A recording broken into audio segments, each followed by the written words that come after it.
আপনি দেখছেন বিনি পয়সায় বিনোদন। কথারা মিলে প্ল্যান করে যে বাসু গুরুজির লোক যদি হোটেলে এসে খবর নেয় তারা আছে কি না, তারা যেন বলে দেয় কথার লোকজন কেউ নেই, সকলে মিলে চলে গেছে, এবং হোটেলের লোক তাদেরকে জানিয়ে দেয় যে এখানে কেউ নেই। সেই কথা শুনে তারা চলে যায় মন্দিরে। মন্দিরে গিয়েও খবর নেয় যে সেখানে কথারা আছে কি না। সেখানে কথারা সবাই বাসুগুরুজির লোক আসছে বলে লুকিয়ে পড়ে এবং সেখানে দেখে বাসুগুরুজির লোক এসে খবর নিচ্ছে তারা আছে কি না। তাদের না দেখতে পেয়ে তারা সেখান থেকে চলে যায়। এদিকে মন্দিরে হঠাৎ করে কথাকে খুঁজে পাচ্ছিল না অগ্নি। সে ভীষণ ভয় পেয়ে যায়। তারপর খুঁজতে খুঁজতে দেখে সে ঠাকুরের সামনে দাঁড়িয়ে প্রার্থনা করছে। তখন সে পাশে গিয়ে দাঁড়ায় এবং বলে, তুই যা চাইবি তাই হবে।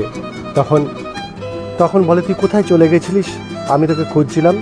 তখন কথা বলে যে আমি আর আপনাকে হারাতে চাই না, এবং আমিও আপনার থেকে আর হারিয়ে যাব না, আমরা একসাথেই থাকব। কথা আর অগ্নিকে কেউ আলাদা করতে পারবে কি? সময় বলবে সে কথা।